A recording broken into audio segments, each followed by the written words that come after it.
What's up to our sidekicks and henchfolk out there in the Geek Nation? Welcome to the Invasive Cult Pop Podcast, episode 96, where we talk about prequels and spin-offs and TV and comics and all the other things that scratch your nerdy little itches. We're coming to you live from... I'm not here live. Pre-recorded. From Young Chunk HQ, a bomb-ass podcast production space here in Philadelphia, PA. Hey, Dylan, if people wanted to know more about that, how do? Well, it's quite simple, you see. All they got to do is look at the bottom of the screen and write that email down and then send a message to that email, and that email will arrive to me, and I'll reply. Up. Yeah, hook it up. And we'll get a podcast going and have some fun. Make it as flirty as possible. Ooh. I'm your host, JD, from Johnny Destructo's Hero Complex, located at 4327 Main Street, Philadelphia, PA, 19127. Rad-ass comic shop, rad-ass stuff that I sell. You're rad-ass. Get your rad-ass in here and buy my shit. With me tonight to talk is Alice. Hi, that's me. Hey, Alice. Noel's on assignment in Cedar Rapids, Iowa. And he's in the chat saying, I miss your musks. Cough, cough. He's not feeling We miss yours too. Little under the weather. And then, Dylan's in the booth, our trusty producer. Tonight, we're going to be discussing prequels and spin-offs, now streaming, Agatha All Along, Penguin and the Rosemary's Baby prequel, Apartment 7A. But before we get into that, I just want to thank you for being here. You look great. We're here live. Feel free to comment, like, subscribe, hit the bell icon so you know when we do all this nasty fun stuff. We love a little back and forth. A little in and out. So pipe in the chat and or send us emails at cultpopgo@gmail.com. Speaking of emails, we got letters. Oh, we got lots and lots of letters. This one is from Noel. Oh, okay. Oh, he snuck that one in there. Snuck one in. Hey, Cult Poppers, longtime co-host, fifth or sixth time emailer. I just wanted to ask a question of my favorite podcast in the world. When you're feeling under the weather, what's a go-to movie and or book for comfort? And it can't be The Littlest Vampire. I got called out so hard. Or Twilight. Let's exclude all vampire stuff. Alice. All of it? Jeesh. All right, fine. Blades out then? Okay. Thanks for the Rex and have a good show. He's in the comments going tee. So comfort. If you're not feeling well, what do you do? Well, first of all, pho or ramen. Mm-hmm. If it's raining or I'm not feeling well, I like a nice big hot bowl of pho. But do you have a comfort food? If you're like, not comfort food, tomato soup always. Classic. Classic tomato soup. Grilled cheese? Yeah, obviously. Yeah. Okay. Cool. Unless I have a sore throat. Yeah. And then it's just the soup. But yeah. Dairy, not good. And the movie. So it's not when I'm sick, but anytime there's a snow day, I always just revert to Quentin Tarantino movies. Like I'll revisit. Yeah, we talked about that. Yeah, I'll revisit The Hateful Eight. I'll do Kill Bill. I'll do the one with the Nazis. Oh, the one. No. Inglourious Bastards. I almost said The Green Room, which is the other one you would talk about the other day. About Nazis. Yeah. I was like, that's not Quentin Tarantino. That's always what I sort of revert back to all the way. I don't know why. Mine is super predictable, and it's not it might be a little vampire, but is it Scream? Always Scream. Always Scream. Like I will text Costa that I'm like, if I'm at work and I'm not feeling good, or if I'm just having a bad day at work, he's like, all right, I'll get Scream ready. We'll watch Scream when you're home. And I'm like, amazing. So cute. Specifically the first one. Sometimes the fourth one is like just my go-to comfort. The first one's so underrated. Mm-hmm. Christopher Goodnight is in the chat saying, Lucky Number 11 is one I can watch anytime. Oh, and Social Network. Oh, I should have friggin' guessed Tarantino. Bah. He hates Tarantino all of a sudden. Yeah, I got called out in this email for my vampire stuff. JD not called out at all for his Tarantino stuff. Tarantintos. Thank you so much, longtime co-host Noel. We hope you feel better. Yes, please feel better. We miss you. Good luck with the black lung. We also have one from Pink Apocalypse, long time friend of the show. She says, Oi! Since Noel dropped a film suggestion and then fled the scene, here's some comments. I have no social media accounts. I do not participate in online fan spaces. I have no idea who the creator is, and I haven't looked up the movie. I went in and still remained oblivious. What a peaceful existence that must be. Right? Spoiler alert, I thought this movie was wonderful. The movie in question is Onyx the Fortuitous and the Talisman of Souls, which we reviewed on the very last podcast. I guess it's not the last, it's the most previous. One, the song at the burger joint was clearly cribbing Huey Lewis and the News' The Power of Love and just looped. Loved it. 2, a little Charlie and the Chocolate Factory homage going on with the invites and mysterious destination. 3, Jeffrey Combs, 3 exclamation points. 4, the protagonist vaguely reminded me of Jack Black, but this guy is actually funny and likable. 5, give me the power, I beg of you, from the Child's Play series. He worships the same god as Chucky, R.I.P. the series. And 6, Klaatu Barata Nikto was thrown in. The I don't know scene prompted a profound realization in my use of I don't care. Oh, wow. I never made the connection before to a significantly traumatic moment decades ago. The end was great. I'm an easy mark for stories where someone finds their tribe. I've never found mine. Ironically, despite growing up on a reservation, he might have found his. I would watch a continuation of this. I really dig his brand of weird. Hail Satan, Pink. I also really dig this brand of weird. Yeah. That's a really good way of phrasing it. So point number 4 that you made, the protagonist reminded you of Jack Black, but this guy is actually funny and likable. I don't think Kos is in the chat right now because he's also under the weather, but my fiance he hasn't watched this movie, but he also isn't a huge fan of Jack Black, and that just made me laugh. I do love Jack Black, but I get the comparison that you're saying. I like Jack Black. Yeah. Too. Less as time goes on, but I used to be a big fan. We're all Onyx pilled, says Noel. All right, so that's another email. Thank you so much, Pink. I love it when Pink writes in.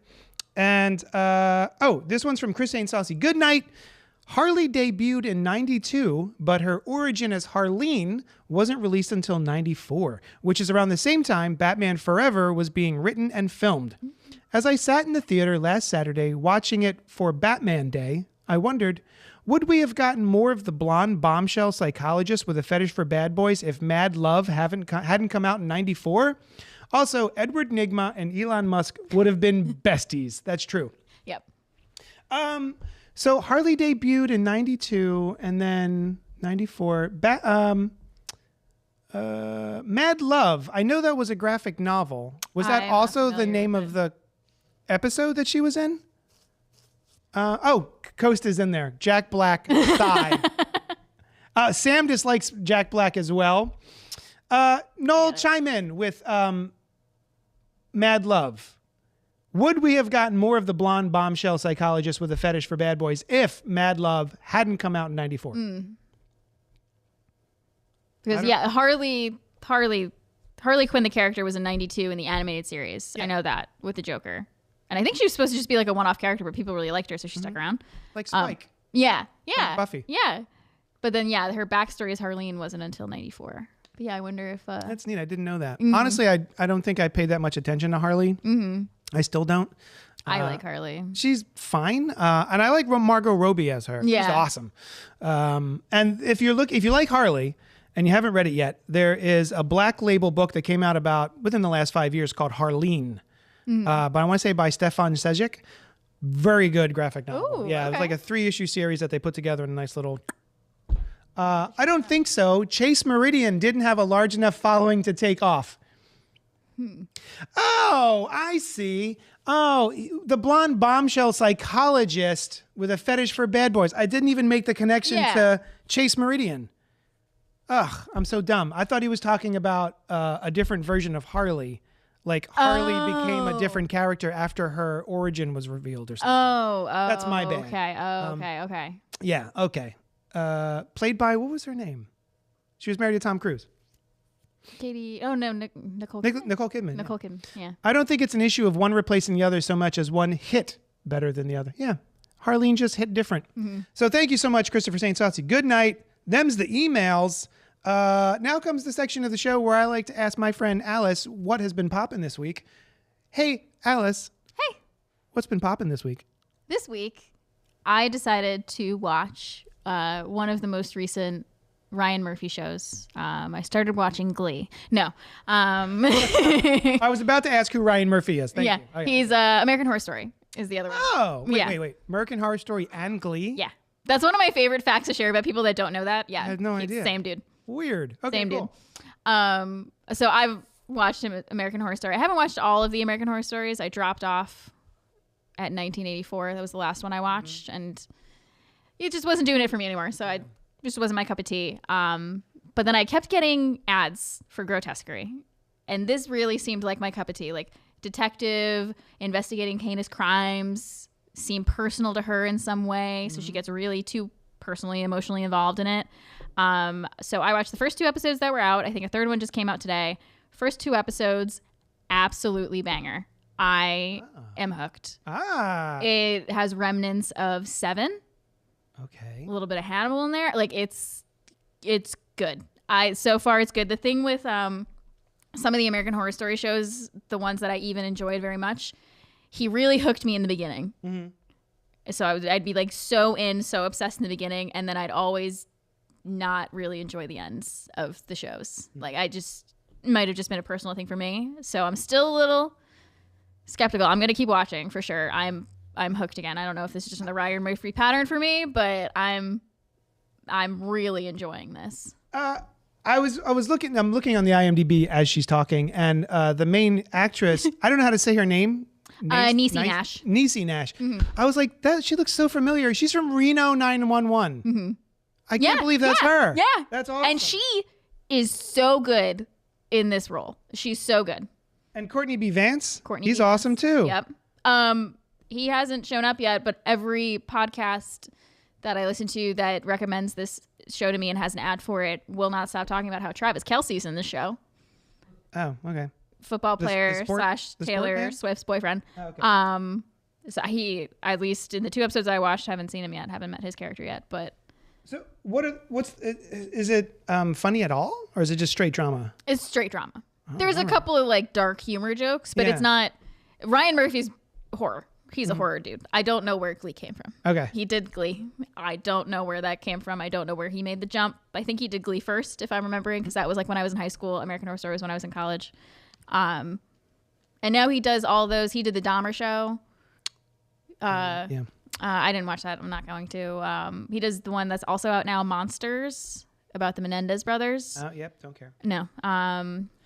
I've lost my taste for watching biopics about like serial killers. That's why I haven't watched a lot of his stuff recently. Yeah, it feels a little icky at this point. Yeah, I brought it up when we were talking about, I don't know if I said it on the podcast, when we were talking about Maxine. I was nervous to see Maxine because they made it seem like it was going to be a Night Stalker thing. Yep. And he's done that before. He's incorporated Night Stalker, I think, in 2 different seasons of American Horror Story. Oh. Hotel and 1984. He also did Nip Tuck. Did he really? Another show I used to watch like every so often. Very cool. What's that? Oh, I'm sorry. Sorry. Apparently there's a mic here for a reason. So yeah, this looks awesome. I definitely want to check it out. Good poster. It's great. And I will, this might be a topic I should put on my other podcast. What's the name of your other? Inside the Morgue, where we talk about crime dramas and how accurate they are. There's a shot in one of the episodes where you see what are supposed to be organs, and they look so real to the point where I paused it and I was sitting on my couch trying to look up how they made these organs look so real. Wow.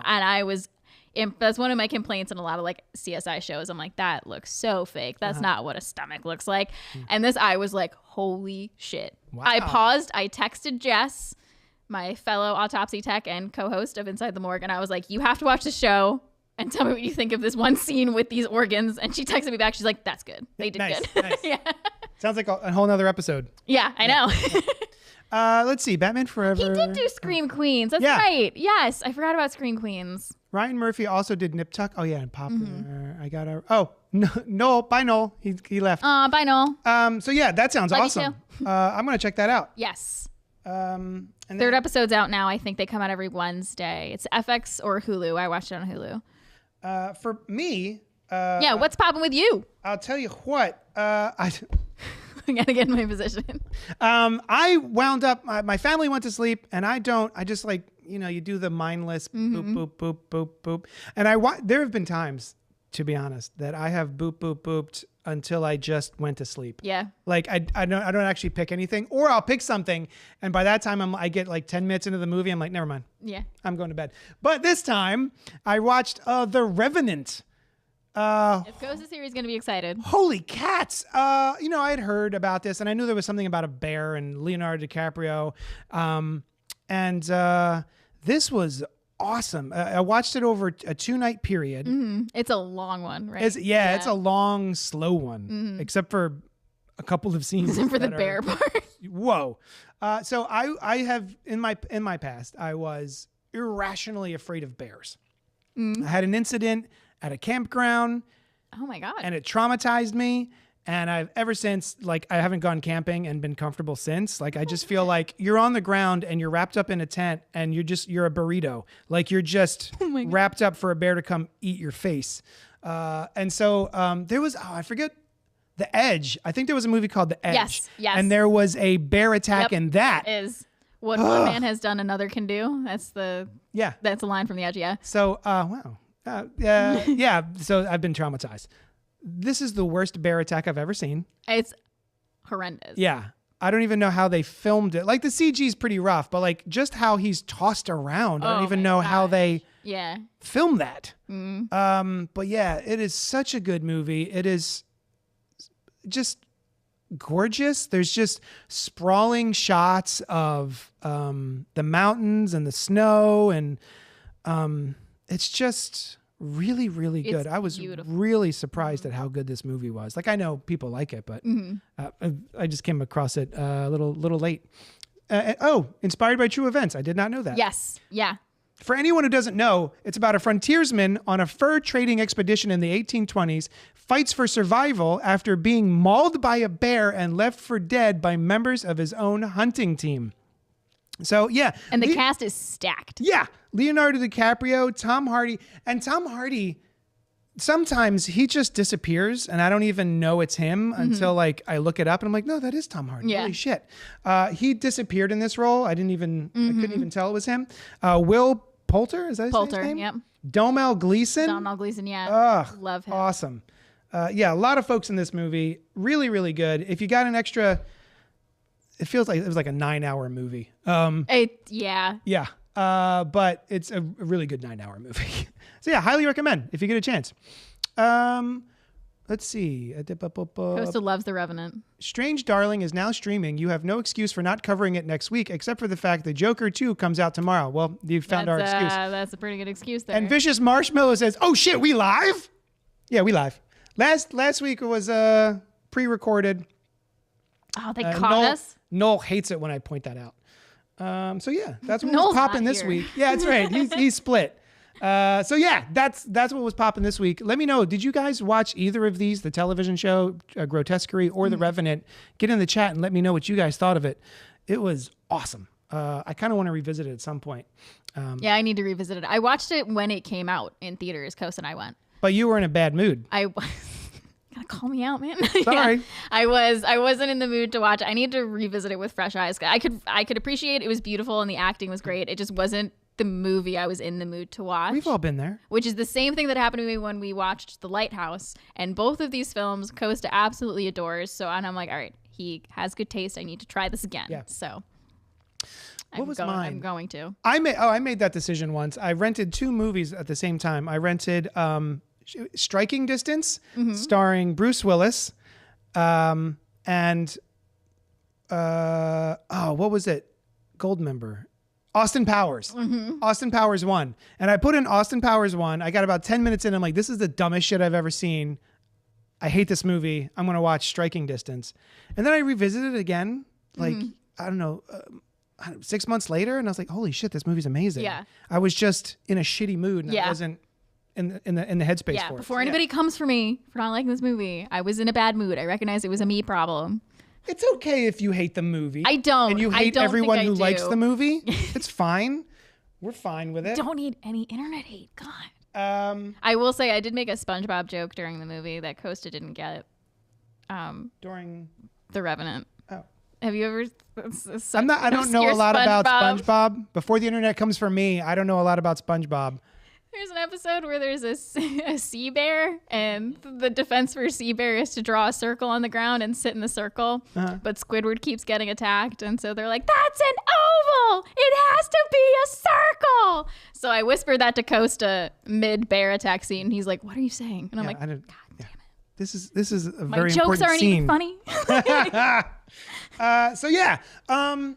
Another thing that came out this week, I guess last week. The Penguin dropped on Max, the one to watch for HBO, based on I guess you know the Penguin, right? From the Batman, Matt Reeves, the Batman, starring, the fuck is his name? Colin Farrell, who's unrecognizable, which we've already been over because the Batman, but I still can't get over it every time it's him. I'm like, I can't believe this is Colin Farrell. I spend half the time loving the show and the other half I'm just looking for Colin Farrell. Like I'm just looking for him, and looking at the makeup, and it's almost distracting. Yeah, the fact that it's Colin Farrell in that makeup. He's so good. He's so good, and the acts, like the way he talks and everything.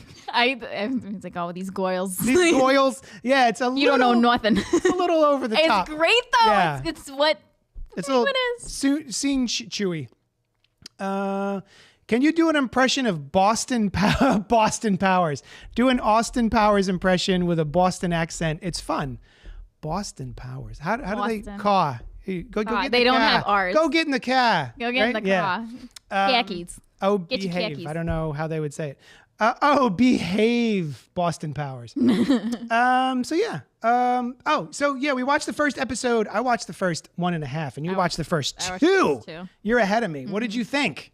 I love it. I love this cast. I'm also, I will say, I am a huge Batman fan in general. And I am a huge The Batman. Yeah, that's why I wore the shirt. Huge The Batman fan. Yeah. I'm a huge Robert Pattinson fan. I've also worn a shirt with his face on it on this podcast. So I am all about anything related to the Matt Reeves Batman. Okay. I freaking love this. I love getting to know more about the mob ties and all of Gotham. I like to know more about the aftermath after the Batman and what the Riddler did, and it's so good. I love it so much. Yeah, it's probably a little hyperbole to say it's Sopranos good, but it definitely has that flavor. Yeah, I think that's what HBO is going for. Yeah, it's got that prestige feel, like prestige television feel, even though it's a comic book show. They're definitely hitting on a lot of like mafia tropes. And I was doing some reading today. There's some critics that were complaining about that. But overall, I think most people love this. Yeah. And it's tropey. But I mean, right. It's been there, done that. But like it's done in such a interesting. Good. Yeah. Yeah, man, this was great. I can't wait to watch more of it. I love it. The cast again is who else is in this? Colin Farrell, Christine Milioti, who she's I like amazing, a lot. Amazing in this. Renzi Feliz, and her Theo character. Rossi. I don't know if it's a spoiler to say her character, but her character is so good too. Clancy Brown, who's Mr. Krabs, and also just an amazing actor who's been in a ton of other things. Also, Scott Cohen, who's a member of the Falcone family. I can never unsee him as Max Medina from Gilmore Girls. That's Max. That's Max Medina from Gilmore Girls. It clicked last night, and I was like, "Oh my god, I can't unsee it now." But he's also incredible. Not Max Medina, that's for sure. He is. He's more handsome now than he was when he was on Gilmore Girls. Yes. God damn. Mm-hmm. What's happening? What am I watching? Goodness gracious. But yeah, I didn't know that. From the first season, right? It's like the first love interest of the show. Yes, when she starts going to Chilton. Yeah. It is the first season when she takes her to school. Yeah, and man. She's in her awkward little outfit. I had to do laundry and I had to wear my Daisy Dukes. So I get a lot of shit from this, I think probably from Noel. But I don't really like the Batman as much as everyone else does. Everyone talks about how like, oh, he's finally a detective. And I'm like, is he? Does he detect? I don't know. That's not what I love about it. Keep going. No. What do you love about it? I love that it's him figuring out how to be Batman and Bruce Wayne at the same time. Like he's like the whole movie is like nobody ever sees Bruce Wayne because he hasn't found that balance yet of being the billionaire playboy. I need to put like he hasn't like he's fully Batman, and that's one of the things I love about the Batman character is he's not Bruce Wayne being Batman. He's Batman who has to pretend to be Bruce Wayne during the day. Yep. And this is fully him just entrenched in being the Batman. And he hasn't figured out the Bruce Wayne part yet. Oh, right on. And that's what I love about it. The detective thing, I get what you're saying. Yeah. There are elements of the movie that I love. I love the way it's shot. I love the score. Sometimes I'll just put the score on. It's so good. Even though, I don't know if you've ever noticed, but it's just one note shy of being the Darth Vader theme. I didn't clock that. Listen to it. Look at that. It's the Darth Vader theme, missing one note. I love it even more. Yeah. But my favorite. I hear it in my head. Oh my God, that's so good. Right? My favorite part of that movie was Colin Farrell as the Penguin. So the fact that he gets his own show. And it's such a shame. There's so many shows that they've done for both Star Wars and Marvel. And they all are bullshit compared to this. Just like the way, like the amount of money that it looks like everything's on screen. I don't know what the budget of it is, but it looks gorgeous. Yeah. Some of the outside scenes are a little CG, you know, the Gotham driving through Gotham, like they're not really doing that. But the rest of it is just so good. And I'm like, why can't the Star Wars and the Marvel shows be this good? It's a shame. Not that I don't like those shows too. Yes. But I'm like, don't say they're nonsense. No. God forbid. But yeah, we use that word. I can't wait for more of this. The second episode is just as good as the first, I assume? Yeah. Nice. Even better, I dare say. It's Kristen Milioti as Sophia Falcone is so terrifying. She's got the crazy eyes down. Yeah. She's so good at the emotions in the eyes. It's so good. I'm trying to remember where I know her from. I think, was she in that Andy Samberg movie? Yeah, I think I know what you're talking about. Palm Springs? Yes. Was that it? She's also in How I Met Your Mother, I believe. Oh, I've watched Oh, okay. Yeah. One episode of that show, maybe. But yeah, anyway, super great. If you guys haven't checked out The Penguin, highly recommend. I'm sure you probably have. And then the other thing that dropped was, speaking of Marvel shows, Agatha All Along, starring Catherine Hahn, the amazing Catherine Hahn, Joe Locke, Sashir Zatama, Patty Lupone, Aubrey Plaza. Good cast. Yeah. And this show stems from the, what was it? Wanda and Vision. WandaVision. Yeah. Which was one of the better Marvel shows. It's one of my favorites to this day. Everyone sort of teases this show as like, nobody asked for this, and it's a spinoff from who cares about Agatha and blah, blah, blah. And I could see where they get that. But holy shit, this is fun. This is a really fun show. I was so excited as soon as they announced this. Yeah. I love Catherine Hahn. When they so great. Also said Aubrey Plaza was going to be in it. I love her too. Yeah. I was excited to see Agatha. I want to know more about her. As someone who hasn't read the comics, I didn't know. As someone who does read the comics, I don't know much about Agatha either. Yeah. Harkness. This dropped. A spellbound Agatha Harkness regains freedom thanks to a teen's help. Intrigued by his plea, she embarks on the Witch's Road trials to reclaim her powers and discover the teen's motivations. I think the teen is the weakest part of this show. Okay, so how many episodes have you watched? I've only watched the first. Okay, yeah, same. Yeah. Yeah, and he brings a Sabrina vibe. Sabrina the Teenage Witch. The Chilling Tales of Sabrina. Okay, I wasn't sure which one you meant. I was like the OG, the more recent one. Okay, the I better can see Sabrina. That. Sabrina. I do like. I've never watched that. I was too. Melissa Joan Hart. Are you kidding? Yeah, I was too old for that at that point. Oh my god, I was obsessed with that one. He just sort of brings that sort of vibe to it, which is fine. Witches. Fine. Witches. Oh my god, both shows are witches. The rest of it's great, and Catherine Hahn is a delight to watch. It's impossible to do it because you know that Agatha is a witch before you even come into the show. But the fact that they set up the first episode, I did watch 2 episodes. The first episode is mostly a pastiche of a detective show, like Mayor of Easttown or something like that, right? It's so I keep waiting for her to like take off the glasses and like make a pun, you know? It's so good. But And they don't explain why it's that at all until the end. Yeah. Like it's just you're right in the middle of this crime drama and you're like, what? in the trailer, they showed that in the trailer and I was like, oh, is this like a prequel to before she was a witch? Like, was she a detective? Like, what? I don't know this about her. But they spoil in the trailer that she's under a spell. Yeah. It's like, oh, okay. Why did we spend 45 minutes doing this if everyone knows she's under a spell? I thought it was so fun still. Yeah, it was fun. Loved it. Loved it. She goes to the coroner's office. That's right. How was that scene? It was great. Okay. Good. So yeah. So people don't usually turn into witches, at least while I'm there, but Yes, you don't know. I don't know, maybe. I don't know. Pink says, we're catching up on Marvel. We're in the middle of Loki season 2, then the Marvels, then Secret Invasion. I have some catching up to do too. Loki season 2 is, it spins its wheels a little bit in the middle. But the end of Loki season 2 is awesome. I love the Marvels. Highly underrated film. I love it. Got so much shit online from dudes who are like, women. And it was really, really good. Women and their feelings? Yeah. Oh. Sorry.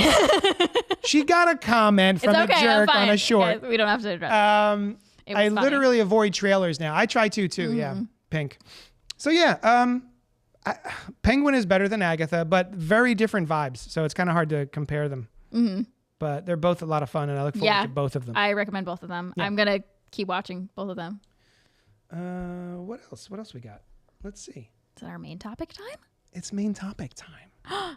If it's main topic time, I have something. Oh yeah. I have You a said thing. you had a something. I have a something. So this is Apartment 7A is a Rosemary's Baby prequel.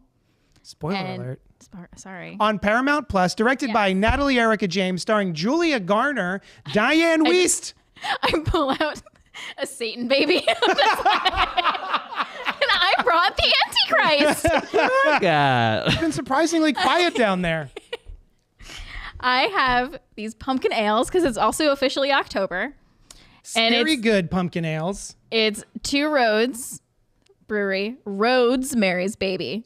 We're not being paid by them, by the way. I just thought this was a fun name and it's a fun design. Look at the design. It's the baby carriage, Yes. but like a pumpkin. Holy Yeah. cats. I love shit like that. I know. I was very excited when I saw this. It's pumpkin ale brewed with spices and aged in rum barrels with vanilla beans.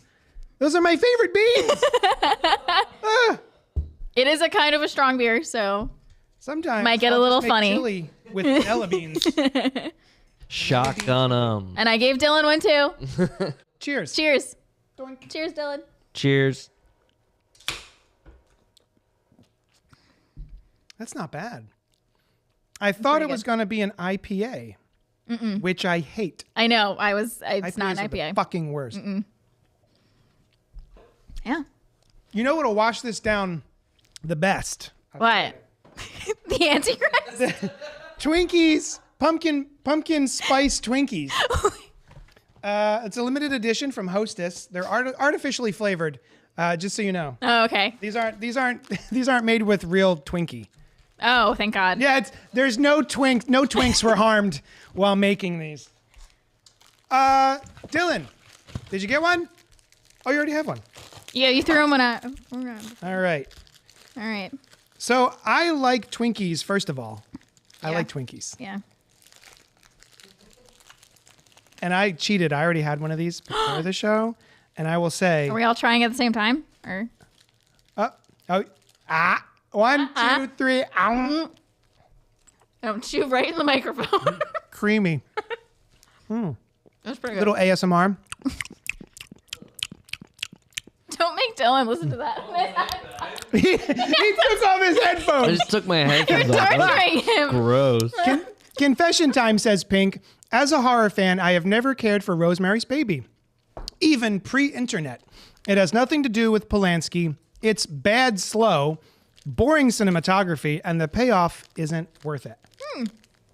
What do you think? I like these. I'm almost It's done. real good. Yeah. They're not that pumpkin-y. Like, It's it's just very like a little- subtle. It's just a cream. Yeah. It's a subtle pumpkin. Oh, it's the cream? Oh, the. Oh, I see. Yeah, I see. the twink part is still the same, but then the twink filling. The twink cream Alcohol. I feel like my fingers shouldn't be wet though. After eating it, they shouldn't be like No question. slimy.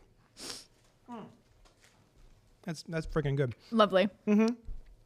So Pink, thank you for jumping in about Rosemary's Baby. I'm going to... Sorry. Stop torturing Dylan. Oh, you didn't say. What do you think of the beer, Dylan?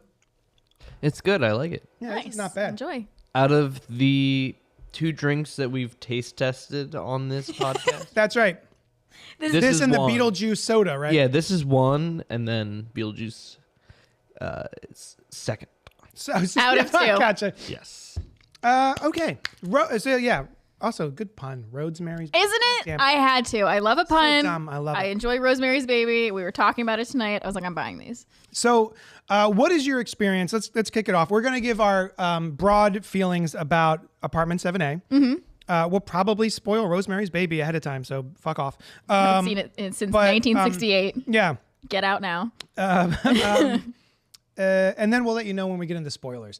Although I'm gonna be honest, if you've seen Rosemary's Baby, I don't think there's that many spoilers. In apartments. Yeah. It's like, You know what I mean? So, what are your thoughts on the original Rosemary's Baby? I very much enjoy Rosemary's Baby. Okay. Yeah. I'm Big a fan? Yeah, big fan. I I haven't seen it in a while. It's been a long time. I think last time I watched it was in college, but I just like, it's one of those ones that stuck with me. I think I made the mistake to the film's detriment, or my appreciation of the detriment of my appreciation of the film. Did you watch it when you were in a bad mood? I watched it maybe with a double feature of The Exorcist.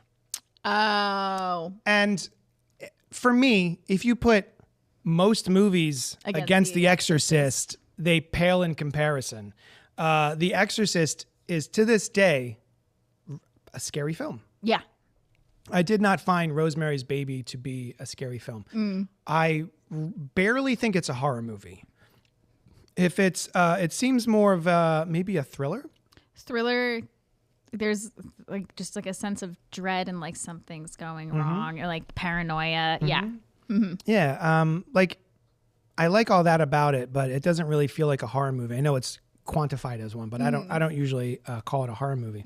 So yeah, I liked it well enough, but next to The Exorcist, it was like, what movie? What did we watch? Okay. Yeah, watching all I it remember back is to The back. Exorcist. Yeah. That's not. Yeah. So we watched a video right before we went live. That if you like Rosemary's Baby, or even if you don't, Pink, even if you don't like Rosemary's Baby, I should have had this up, but where is? Yeah, there were some interesting takes. I think it was called The Take, right? It was the. Yeah, The Take is the channel on YouTube, and it's Rosemary's Baby, Realism and Control. It's like a 10-minute video breakdown of the movie and sort of the many things that the movie was trying to say based on the novel. And just like even different interpretations of different choices made, Yeah. which I thought was really cool. You can either interpret this movie, the original movie, as misogynistic as all hell, or you can interpret it as feminist as all hell. Yeah. It could be anti-abortion. It can be pro-abortion, depending on what you bring What to this your- movie, Yeah, your personal opinion, what you're bringing to this movie. That's Yeah. that's what you take away from it. which is neat because I would never even think, oh, this is a, and also like pro-Christian, not, Yeah. you know what I mean? Yeah. I would never think of the other side, but looking back, it's like, oh yeah, you could do either of those. So yeah, I didn't really care that much about the original Rosemary's Baby. No. Well, yeah, you saw next I to this. do want to go back and revisit it at some point when I'm not so close to Apartment 7A. Yeah. Because I think my view on Apartment 7A is that it is a rehash of Rosemary's Baby, from what I remember. Although I will take any opportunity to watch Julia Garner She's fantastic. and Diane Wiest. I know, Diane Wiest. I is always such feel a like fun I'm saying surprise. her name wrong. It's Wiest, right? Yeah, I know because Brooklyn Nine-Nine made a funny joke about it. Yeah. They, and you know that? Have you seen What's Brooklyn the Nine-Nine? joke? Reenact the entire episode. Go. Okay, so they're in the no. He comes in.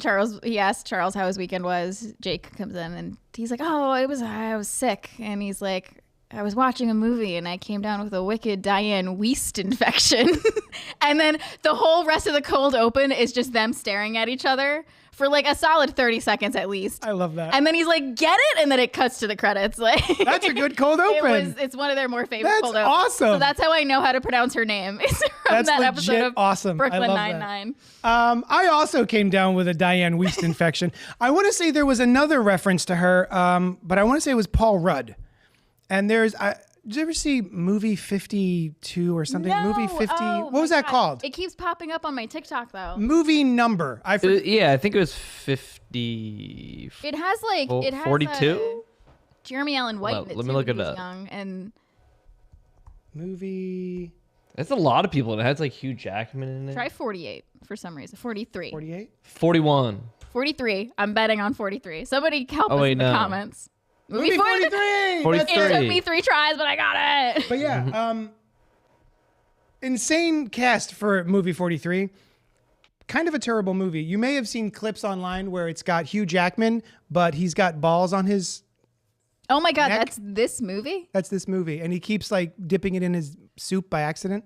That's this movie, movie 43. And it's just, it's a loosely strung together bunch of shorts, like comedy shorts. And I think one of them was about Paul Rudd kind of having a crush on Diane Wiest and like dating her. Oh my gosh. Yeah, really cool. So I texted Noel when I started this movie and I said, I could listen to Diane Wiest do this accent all day. I cackled when she started talking. I just loved it so much. It's so over the top, but so good. It kind of reminded me of Rhea Perlman. Yeah. And I love Rhea Perlman. And it was great. So having not seen Rosemary's Baby in forever, is that the woman's, does she talk like that in the original movie? I also haven't seen it in forever, but Okay. I think. I imagine, Diane Wiest wouldn't just like... Yeah, make just everything up. do that. Yeah, I'm just going to do this accent. You know what, guys? I'm going to Yeah. try something. Yeah, just bear with me. I know we're making a prequel.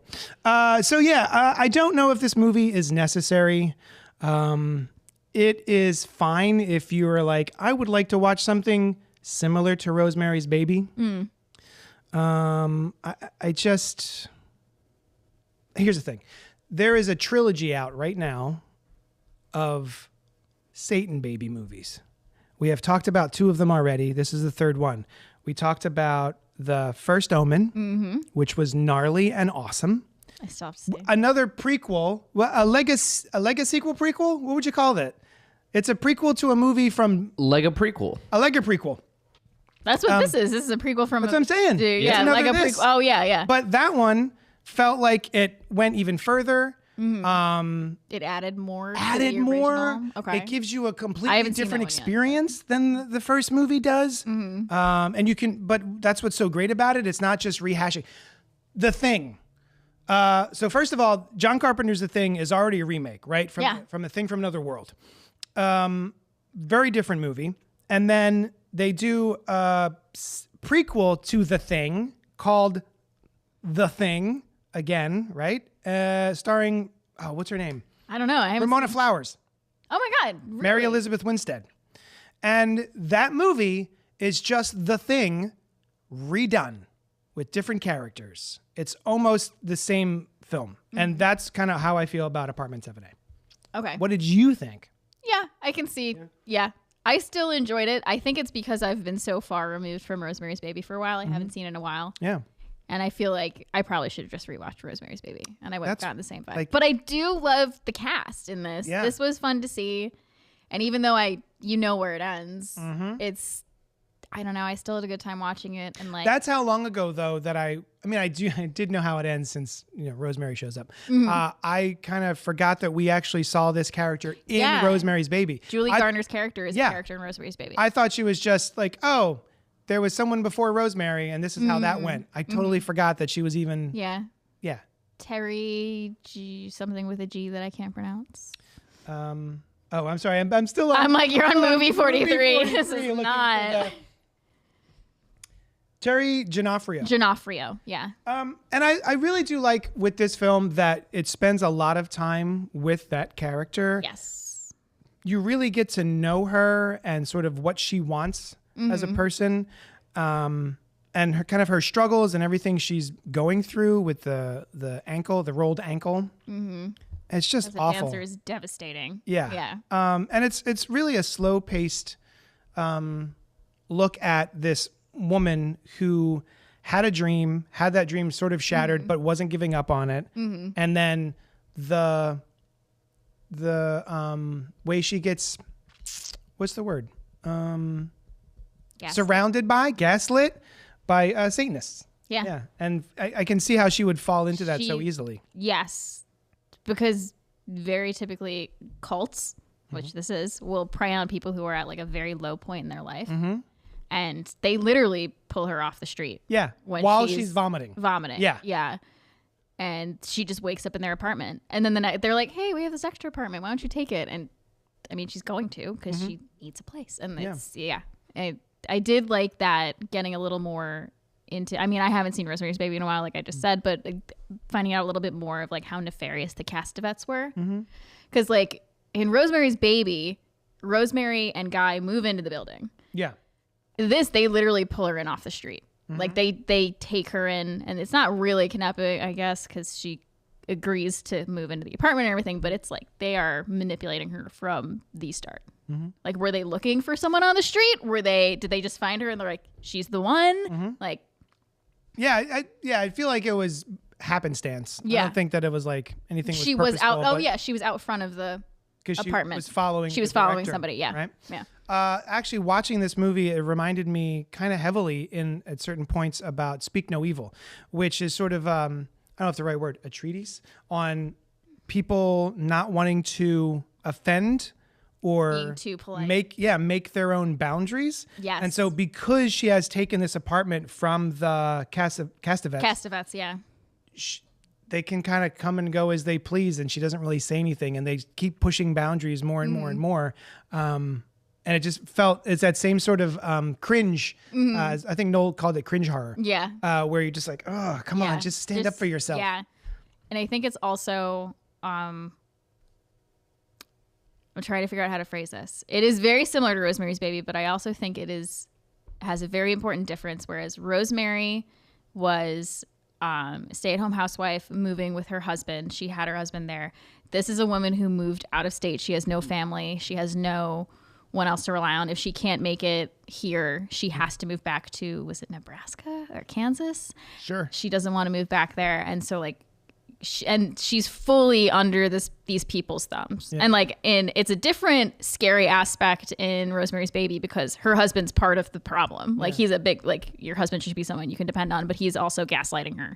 Now, the husband in the original movie wasn't part of it, right? Not in the beginning, but he's part of the problem in that he's constantly telling her what to do. Yeah. I mean, spoiler alert, he rapes her. Yeah. He does. Yeah. I mean, Satan rapes her, and then he also says he raped her. It was but I mean, he didn't say it like that. He's like, oh, I didn't want him as baby night, and she was unconscious. So he's problematic. Yeah, for sure. I should say. Yeah. He's not like in the cult immediately, but he definitely wasn't standing up for his wife when she was saying something was wrong. Yeah. Whereas this woman had nobody else to go to except her friend. We also left her friend. I don't know who the actress was, but I really liked her. Let's see. Marley Sue? SIU. Yeah, she was great too. She was great, yeah. And I don't know when we're getting into... spoilers? Yeah. Let's see what's going on in the chat. Confession time, I would bet. I would bet that comparing my teen years to now, 12 years of women's studies courses might give me a different view. I should rewatch it after all these decades. It might, yeah. Yeah. There's so many movies. Women's studies, God bless. What's that? That's a lot of, you have a lot of education under your belt, is what I'm saying. It's great. Watch the video. I don't know, maybe that'll help. Yeah. I'm sorry, the video that I mentioned on by The Take on YouTube. The Take, yeah. Chris says there is another Satan Baby movie out right now, but telling you the title kind of spoils the ending of the movie. Yeah, don't. Is it the one we didn't mention the other one? Oh, right. It was The First Omen and then Immaculate. Yeah. Yeah. Oh, was that a spoiler? Shit. I don't think so. It's a little bit. It's about a Satan baby almost. So yeah. Anything else you want to say? I actually took a bunch of notes. I'm going to skim through them. Oh, the production design is awesome. The look and the feel of New York in this movie feels authentic. Like I was alive then. I wasn't. But, you know, it's one of those things that... What's your skincare routine? You look great. Thank you. I'm a vampire. Which are you? Do you know Richard E. Grant? Yes. I'm the littlest. I'm trying to remember another movie that was a movie in the 60s, and it just didn't feel like it. I had it on the tip of my tongue. And this one feels like it's taking place in another time period. Except for the camera, the way the camera moves and interacts with the characters doesn't feel like a movie in the 60s. In the 60s, I feel like there was a lot of kind of like handheld shaky cam at the time. A lot of really awkward close-ups. There's even a scene in the original Rosemary's Baby where the Castavets Miss Castavet is knocking on the door, and it's like it's the peephole, and it's got the fisheye lens, and it's just there's so many scenes looking back at Rosemary's Baby where just watching it, it's like you want to step back from the TV a little bit. They bring it up in the video. That was kind of what he was trying to do, maybe with the like almost claustrophobia of like city living and nosy neighbors and like you're feeling trapped. Yeah. So that I thought was really cool. I do kind of wish that they had done, I don't know, maybe it's a step too far, but they could have done a thing where in post-production maybe added either filmed with a different camera or in post-production added sort of that grain that you would get from watching a movie now that was made in the 60s. Just because I've seen films do that before where it feels like it's fake, but they've done a thing that makes you go, oh, that feels like it was actually shot back then, and takes place in that reality. So that was kind of like awesome, but not great. Wish they had pushed things farther in the same way that we were talking about The First Omen. Really pushed shit and made it a different experience than watching The Omen. But you can go straight to The Omen and not miss a beat by the way they leave you there. But this thing does another thing that I think The First Omen does, which I do like, which is you can watch it by itself. Yes. If you've never heard of Rosemary's Baby, you can go into this movie, have a full experience, and walk out none the wiser. Yeah. Right? It's not like... I was going to bring up. I like when a prequel does that. Yes. Yeah. For sure. And then I think my bottom line about this movie is that it's not scary. Like I said, I don't think Rosemary's Baby is scary. Like it's creepy, right? It's got awful vibes. Yeah. But not scary. It's not a horror movie to me. And this is the same. Horrifying to me. Yeah. Well, right. Different perspectives. Yeah. As a woman. Yeah. Yeah. And I want to get more into that, but it would involve some spoilers. Yeah. So anyway, speaking of which, there is a sequel. I don't know if you guys know. I kind of forgot about this. Look what happened to Rosemary's Baby, a 1976 TV movie, having been adopted by the madam of a southwestern brothel. A now adult Adrian must cope with the fact that he's Satan's kid and not living up to his expectations. This straight up sounds like an Onyx the Fortuitous. If this was Onyx the Fortuitous, I would watch the shit out of that. Yeah. But because it's supposed to be a Rosemary's Baby movie, I'm like, oh. Imagine not living up to your parents' expectations, but your parent is the fucking devil. He's literally in charge of punishing the worst people, and he's like, I'm going to punish you if you don't live up to my expectations. That last line just makes me giggle. Not living up to his expectations. Yeah. I want to know how he's not living up to Satan. What are Satan's expectations? Yeah, what was his expectations that you're like, world domination? You're not doing great. He's like, listen. I'm not proud of you, kid. Pink says, it's been 30 years, but I thought the husband made a deal with the Satanist to boost his acting career if that he might be it. His wife. No shit. Might be it. So yeah, he was definitely... At the end, part of it? Part of it, I thought. I thought... Well, I mean, yeah, because he had to... Well, I didn't know if he was getting knocked out, too, when they ate the dessert that tasted funny. But maybe if he was in on it, she was the only one getting knocked out, and that's why he's like, I don't know what you're talking about. Mine tastes fine. I really should have. Because he probably covered for... So in Rosemary's Baby, spoiler, she gets raped by Satan, and then she wakes up with all these scratches on her, and her husband had been planning to try to have a kid. And so she's like, what are all these scratches? And he's like, oh, well, I didn't want to miss baby night.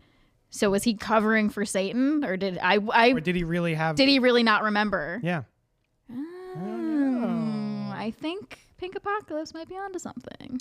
So yeah, I recommend it if you are inclined to. I don't think this is a must-watch. Again, I'd rather watch the original The Thing than watch the prequel, which is the same film. So that's where I'm at. Yeah. Yeah. Are we getting spoilers? Do you recommend it? I'd recommend Rosemary's Baby over this. Okay. If you're looking for this kind of movie specifically, I would say just watch Watch Rosemary's the original? Baby. Yeah. It's certainly just Actually, the camera work alone is creepier than this whole movie. Okay. I would say if you watch Rosemary's Baby and enjoy it, I would recommend watching this because of something I'm going to talk about in spoilers. Okay. Spoiler alert. Starting now, we're going to get into spoilers for Apartment 7A. What do you think of the name?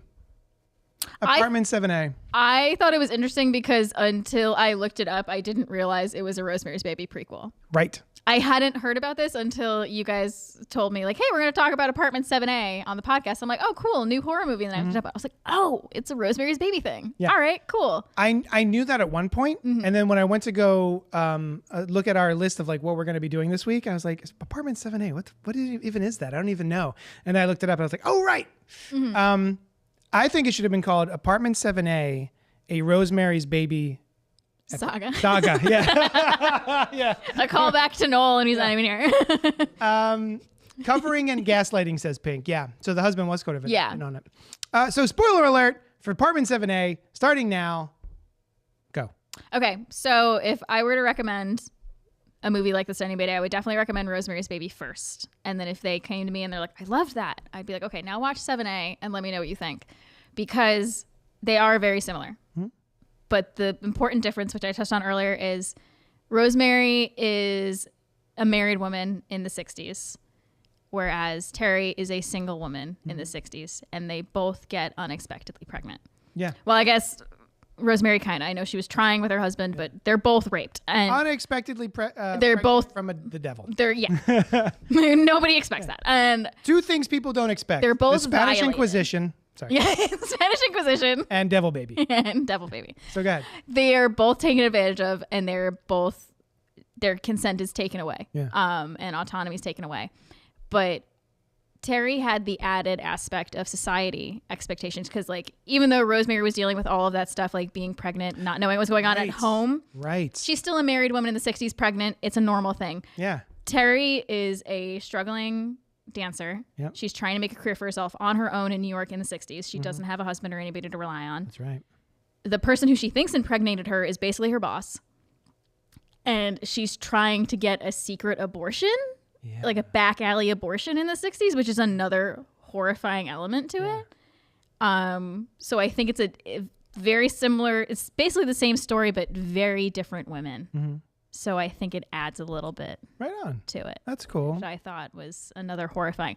And not that one has to be more horrifying than the other. I couldn't decide which one was like a scarier thing to think about, like being a woman alone in the 60s, pregnant by somebody who raped me and was also my boss, or thinking I was raped by my husband who was gaslighting me constantly. And they're just both horrifying things to think about. Yeah. Yeah. That is, holy shit. That's and also the important thing in the end, and it's a sad ending of Apartment 7A, she eventually decides to take back her own autonomy. She says in the beginning she got into dancing because it was an escape for her. It was her freedom after her mother died and her dad kind of went off the rails. And that's why she moved away and got into dancing. So they're at the party and they tell her the whole plan. Basically, they're like, hey, we got Satan to impregnate you. Congrats. You're the mother of the Antichrist. And she kind of goes along with it. Yeah, she goes along with it. She's drinking with them and she just starts dancing crazily and just like no control, like just in the room, around the room. Everybody's just going with it. And then she's like, you're right. This is the role of a lifetime. And she just dives out the window. Yeah. And it's like, it's depressing, but it was her.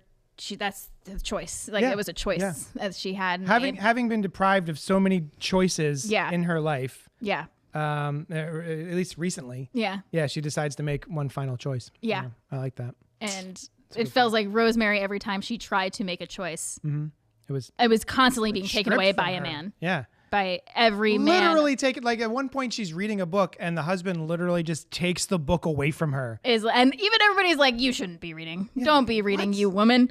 Insane. Yeah. So both similar horror movies, but different from the aspect of the main character. That's true. Yeah. Different views. Yeah. I think for me, being with somebody who is also in on it makes it a slightly worse. Right. Like the person that you're trusting to help you is, and that's sort of the thing with cult movies in general. That's the thing I enjoy about cult movies, like Midsummer and stuff like that. God, what's the one with the bees? The bees. Wicker Man. Wicker Man. Yeah. Nobody's gonna help you. Right. Like there are people everywhere, and not a single one is gonna help you, and you're just screwed. And that's what I find sort of fascinating about those situations. And it's the same thing here. You've got your husband, even your husband is in on it. Yeah. At least by the end. But yeah, I thought this was solid. I thought it was good. I didn't. Yeah. It's not like I was sitting there going like, ugh. When will it be What over? is it? Yeah, no, I was enjoying it, but I was making the same comparisons as you were to the original. But then I was just thinking about it more, and I'm like, it does add a different element because she was so alone. Yeah. All she had was her friend. Her friend who like took her in at first, but even like her friend's roommate was like, she can't stay here forever. Like, and yeah. Yeah. Yeah, that's a good point. To go back to that scene that you were talking about, right before she leaps out the window, the dance scene. I know it. I know what it is, right? I know what the filmmakers are telling me and showing me. But it's one of those scenes that just feels a little silly because of the execution. Maybe it's the dance move she chooses, but it just they're 60s dance moves. Yeah, I was gonna by say the today's very standards, 60s. Yeah. very silly. So for the time period, probably appropriate. But the way it's done, I was just like, I know I'm supposed to be feeling a certain thing here, but it feels a little goofy. And honestly, by the end of that scene, she has to do all right. So the thing that breaks her ankle, her entire foot, whatever breaks, Yeah, her I think. was a specific move. Chate. I used to be a dancer. And then is that a Chate. it's like a simple move comparatively speaking, right? Yeah, I mean, I couldn't do it Relatively. anymore. Yeah, I say I used to be a dancer when I was growing up as a kid. I Yeah. was not a professional by any means. And this is just a happenstance of like she just happened to land wrong. Her Yeah. toes went down the wrong way, and bam. And the scene where they're making her do that over and over and over again was so difficult to watch. So demeaning. It felt mean, It was. but I was sort of trying to rationalize it by saying, what they may be doing is this is a show that's going to we're going to be doing over and over and over again, and you're going to be practicing this over and over and over again. We need to make sure that you're able to keep doing it. But the scene itself just feels so mean and awful. I was expecting her to do that final jump again, but out the window. Oh my gosh. Yeah. Which wouldn't have made any sense because the window's not that big. But yeah, I was waiting for that. So yeah, I really liked that scene. I just wish it wasn't as silly looking as it was. Yeah. Were you in on it? Were you just like, oh, I feel this, or I was goofy? I Great. liked it because she wasn't thinking about being perfectly poised like a ballerina or anything. She was just dancing. Just feeling the music. Dancing like you do when you're in your room alone and you're just Dancing like no one's watching. exactly. Right. Exactly. Okay. That's what it felt like to me. Nice. Like she didn't care. She's like, this is my literal last dance. I'm just going to just do have it. fun with it. Just have fun with it. I also loved the song choice, Be My Baby. Oh yeah. Oh, it's so on the nose. And like So on the nose. she also danced to that earlier with her friend right before she finds out she's pregnant. They're like at the Christmas party or whatever. She was that at her same apartment song? and the same song came on and they were Nice. like dancing around being silly before she gives her the scarf and The scarf. Did you notice that? Yep. You noticed it? Yep. Yeah. Yep. Diane Weiss had Diane the scarf. Reese stole that scarf. How did you get that scarf, Diane? Yeah. You crazy lady. Diving out the window to kill the devil inside. That's kind of the exact same ending as The Exorcist. Uh-huh. That's what I'm saying. Exorcist is better. Yeah, so I mean, I guess that's kind of it. I don't really think I have much more to say about this movie. I wish it had felt as hard as they worked to make it feel like it was of the time. I think they could have pushed that a little bit more. Yeah. That's the whole thing. They could have pushed so many elements of this movie further. And I think I would have been a little bit more interested and found it more satisfying as the other two movies in the trilogy of Devil Babies in 2024. So yeah. I'm just really into Devil Babies this year. Oh, and Devil Babies are making a comeback. They're so in. I can't say enough about Everyone Julia get your Gardner. Devil Babies this year. They're the next big thing. Like jellies. I don't know if anyone remembers jellies, those little slippers. Julia Garner is so goddamn good. Yeah. I didn't even know she was in some of these things. The Perks of Being a Wallflower. Martha Marcy May Marion. May Marlene. Sorry. Oh my God, that's another movie about cult stuff. Yeah, that was great. Yeah. That's Elizabeth when Olsen. That's when I first realized. I was like, oh, she's the best Olsen. How have we been sleeping on the best Olsen this entire time? And then Ozark, which is one of my all-time favorite TV shows. I've actually never watched Ozark. It's so fucking good. That's what I've heard. Jason Bateman. That's the first thing I've ever seen Julia Garner in, and she's so good in it. It's insane. So yeah. Oh, and what is it? Laura Linney? I love Laura Linney so much because of her role in Ozark. She was in The Truman Show. Yes. I liked her in that. She was amazing so in that. Good in The Truman Show. Especially that one scene where it's going off script and she doesn't know what to do and she feels like she's backed into a corner. Her acting is so good in that. Anyway, amazing dancing plus feminist masterpiece writing equals Pink. You wanted to bring this up. That's right. I forgot. This would have been one of those things that I left the show and be like, oh, I wanted to bring that up. So Pink says the Suspiria remake. There were so many times that I was watching this and just going, I kind of wish I was watching the Suspiria remake. It's a woman who's having her agency taken away from her. She's a dancer, a ballet dancer, and the devil's involved. It's like there's so many... All right, I'm going to have to watch that. So many things that are kind of tying themselves together. That's what I've heard. Stomach-turningly horrifying. Yeah. Okay. Highly recommend. And Pink, you might email me a punch in the face for this, but I like the remake better than the original Suspiria. I know you're going to say hogwash. But I love the Suspiria remake way more than the original.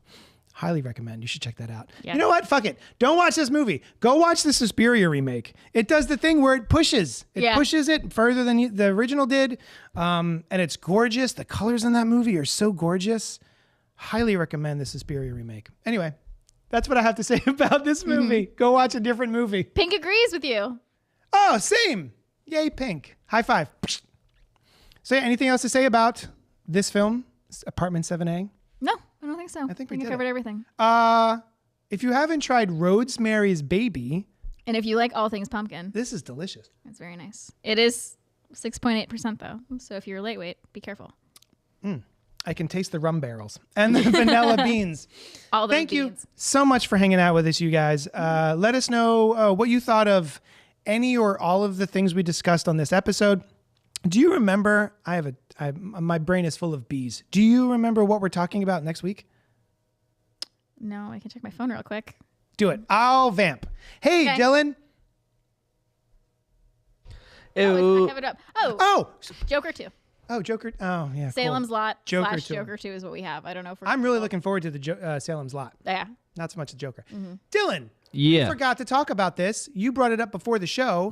You were a part of our podcast last week where we reviewed Onyx the Fortuitous and the Talisman of Souls. Yes. And you went home and watched it. I did.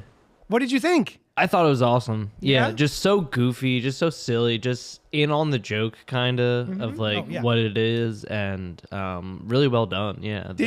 Had you known Onyx the Fortuitous, the character, before that movie? I recognized it. Right, like the whatchamacallit, the videos of him like putting himself in with like the new he edits himself. I watched all of those. Like there was a Joe Rogan experience that he edited himself into. I didn't see that one, but I edit yourself into one of our podcasts. Yeah. Or just come. Edit yourself into the review of the movie. What's that? Edit himself into the review that you guys did. Yeah. That's amazing. Or review our review of your movie. Yeah. Awesome. Yeah. I'm glad you liked it. That's so cool that we talked about on the show and you were so interested that you went home and watched it. I love that. Yeah. Yeah. Great. It was So fun. it was It's silly, in goofy the fun. cart. I have it in the cart, the Blu-ray. I just haven't pressed the button yet to like order it, but I kind of want to own it. Yeah. Press the button. This feels like this movie's not going to be around forever, you know? I kind of want a hard copy of it. Yeah. So yeah. Anyway, thank you so much for hanging out with us and we'll talk at you later. Doodle-doo. Doodle-dee-doop.